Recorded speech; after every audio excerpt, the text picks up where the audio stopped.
Hey, country kids. I thought I'd make you a quick video to show current project on the old 1959 Ford 841 tractor. If you're a real tractor guy and you came across this video, it's probably not for you. I mean, you're not going to see anything that's going to surprise you. I was just going to kind of show my kids what I got going on. So, time to change the clutch on this old girl. And so that means splitting it apart. It's the most open heart surgery I've done on this tractor so far. But so everything that connects the back to the front has to come off.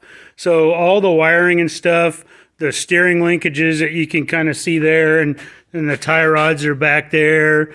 The biggest pain in the neck is that you got to take the hydraulic pump off and that little manifold that runs from the bottom up to it. So you got to drain all the hydraulic oil, and then to take the temperature gauge out, right there where that little white paper's stuck in, you got to drain about half the radiator out. Otherwise, all the radiator fluid will drain out of that hole. So that's the majority of the work, is just getting the front disconnected from the back.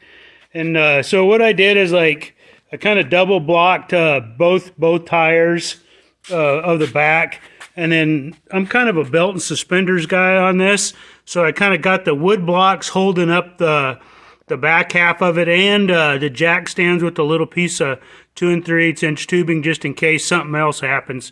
This is one of those deals that takes a little bit longer and might even cost a little bit more to do it right, you know, but it only takes a second to ruin the rest of your life, or at least really mess stuff up.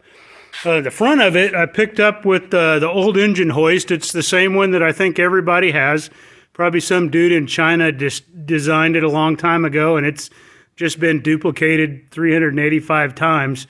I built these little brackets for each side. On the right side of the tractor, there was already a hole in this webbing right here to be able to put a bolt in. Also, one of the few times I actually invested in grade 8 bolts.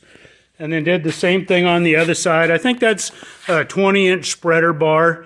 So this is kind of, I did a little bit of calculating. The whole tractor weighs about 3,000 pounds, and I'm kind of guessing about 1,000 pounds of it is the front half there. And then of that 1,000 pounds, it's probably not exactly 50-50, but about half the weight on the tires and the other half being held by the engine crane. So that amounts to 500 pounds if I did the math right there.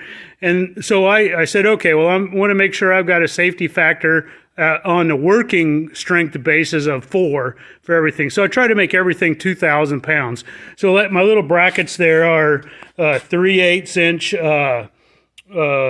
steel. And then those little shackles, I think, they're not good for 2,000 pounds. They're like 1,400 or something. 5/16 inch chain, and then the hook and all that business. So, and then I blocked underneath the engine with wood and these jack stands underneath those the brackets that I made there. But came apart real easy.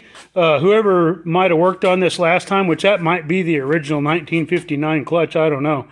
But there was some bolts missing out of the 2 halves of them, so I'll have to round up some new ones. But that's the next thing, is the clutch comes off, and resurface the flywheel and get a new clutch parts and all that stuff. And hopefully it'll go back together as easy as it came apart. But also putting a new alternator on it kind of while I'm messing around with this. And I've got my custom gear shift lever right there, courtesy of Callaway. Oh, hey, I just thought of one other thing. I kind of want to add a little shout out to a few folks on the internet that sure make these projects easier. Rachel Gingle and her dad, that have a company called Ford Tractor Repair, have a bunch of great videos, or Farm Tractor Repair, I think is what it's called.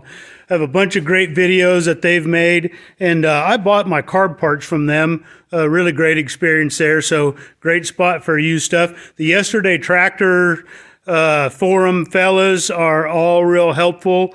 Guy on YouTube called TractorMan44 is pretty good. And then had kind of a funny experience. There's also a guy on YouTube that's called Ross the Oliver Tractor Man. And when I first started watching his videos, he's like in his basement and he's using like an old ice chest for workbench and stuff. And I'm thinking, and this guy's a joke. I just about quit watching. By the time I was done, I learned two things that I'd never heard of before from that guy. So just kind of shows you, you never can tell what you're going to come across. But thanks to all those people.